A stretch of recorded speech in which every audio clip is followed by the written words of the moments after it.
नमस्कार. आपणा सर्वांचं माझ्या युट्यूब प्लॅटफॉर्मवरती सहर्ष स्वागत आहे. आज एकंदरीत आपण आलोय कडलास गावामध्ये. या भागातील एक चांगले युवा प्रगतशील शेतकरी वैभव काशीद त्यांच्या प्लॉटवरती आलोय.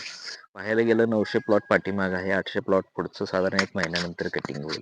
सुरुवातीच्या 900 झाडामधून साधारण त्यांना ₹166 इतका दर भेटला आणि साधारण 8 टन इतका माल निघाला. अजूनही 1 ते 2 कटिंग त्याच्यामध्ये शिल्लक आहेत आणि तसं पाहायला गेलं या 800 झाडाचं सुद्धा नियोजन खूप चांगल्या पद्धतीने त्यांनी या ठिकाणी केले. तसं झाडाला पाहायला गेलं 100-125 फळ आहेत आणि खूप चांगल्या पद्धतीने फळावरती शायनिंग असेल, लस्टर असेल आणि साईज सुद्धा खूप चांगल्या पद्धतीने डेव्हलप होत आहे. तर एकंदरीत ह्या 900 आणि 800 साधारण 1700 झाडांना नाही म्हटलं तरी त्यांना 5 ते 6 लाख रुपये इतका खर्च झाला आणि एकंदरीत उत्पादनाचा अंदाज पाहायला गेला तर साधारण खूप चांगल्या पद्धतीने त्यांना साधारण या 1700 झाडातून नाही म्हटलं तर एक 15 ते 17 टनापर्यंत एवढं अवरेज उत्पादन त्यांना भेटलं.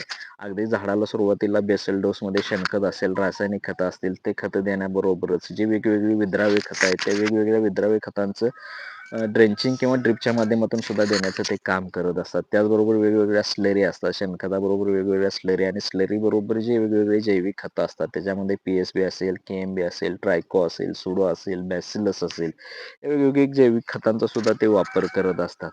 साधारण खूप चांगल्या पद्धतीने हा प्लॉट डेव्हलप केला आणि नाही म्हटलं तरी एकंदरीत ह्या 1700 झाडामधून त्यांना चांगल्या पद्धतीने 150 प्लस इतका दर त्यांना भेटणार आहे आणि सुरुवातीच्या प्लॉटमधनं नाही म्हटलं तर ₹166 प्रति किलो इतका दर भेटलाय. तर खूप चांगले शेतकरी आहेत. स्वतः शेतामध्ये कष्ट करत असतात आणि चांगल्या पद्धतीने एक विक्रम उत्पादन घेण्याचं त्यांच्या कायमस्वरूपी उद्दिष्ट राहत असतं. तर सर्व शेतकरी बांधवांना हा व्हिडिओ कसा वाटला कमेंटच्या माध्यमातून जरूर सांगा. ज्याही शेतकरी बांधवांनी अजूनही आपल्या यूट्यूब चॅनलला लाईक, शेअर आणि सबस्क्राईब केलं नसेल तर त्या शेतकरी बांधवांनी जरूर करावे.